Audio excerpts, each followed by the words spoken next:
Joining me right now on the phone from Brussels is the Wall Street Journal security reporter, Julian Barnes. Julian, we want to get right to this breaking news that this third suspect, this is the gentleman in the picture here with the white outfit, he has been captured. What can you tell us? Well, we can't confirm his capture, but what we know is that this man has been sought by Belgian police since Monday, a day before the attacks.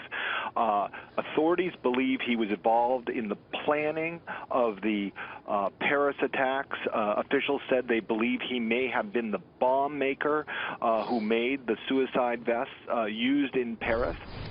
And so that suggests that he may well have had a role in making these bombs that were used yesterday in Brussels. So he was among the bomb makers. Do you know any of the details in terms of where he was captured?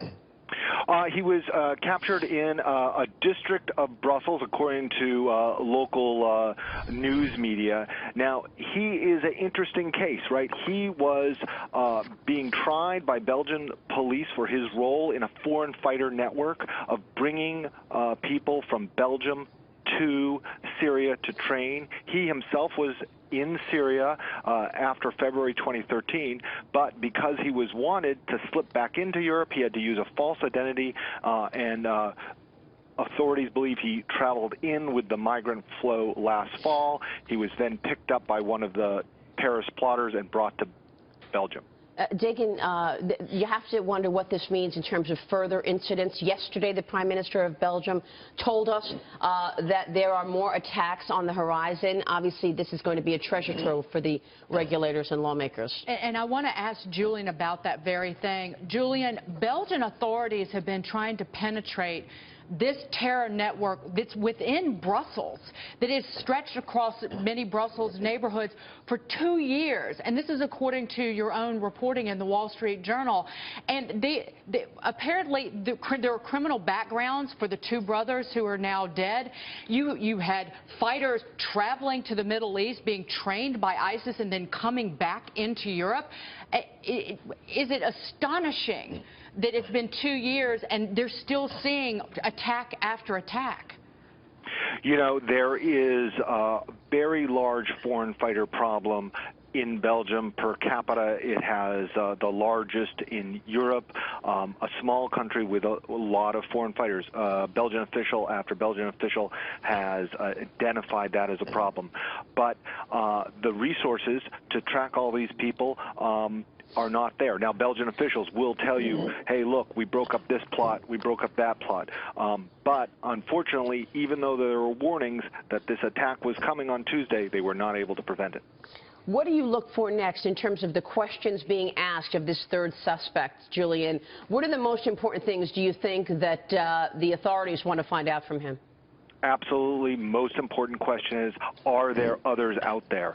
How big is this cell? Now, the other Syrian-trained fighter who was captured on Friday has not spoken. He has not cooperated with police. So there's big questions about whether, if this guy, if it is confirmed that he is caught, whether he cooperates as well. But how many more of this cell are out there?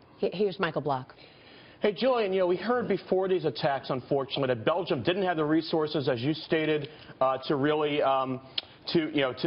really mind the house and keep Brussels and the rest of Belgium secure, and that's spilling into the rest of Europe, the Paris attacks, etc. What is Belgium and perhaps the EU and other countries or jurisdictions doing about this now? Do you think there's more action coming? Are they going to throw resources at this? What are they doing? This is a big concern, I think, for people here as well. Yeah, I mean, the gears of change move slowly in Europe.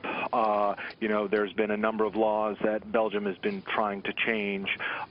There is cooperation that the European Union has been trying to promote among countries. But there are obstacles. Just like change was hard for the United States after 9/11, change is hard after the Paris attacks and the Brussels attacks. We will have to see if this can make the European Union, other countries move, countries working together move faster on cooperation. Julian, you said resources. The resources are not there. We're not there. What are we talking about specifically? The numbers of people, just the intelligence gathering capability, and can they fix that? The bottom line is if you look at America and what America spends on defense, intelligence, and at the local level on police work, it's a far smaller number in Europe. They just do not put the same amount of resources into this category of security. Now, countries like France and Belgium France spends more than Belgium does on its security service. France has been putting more resources into that.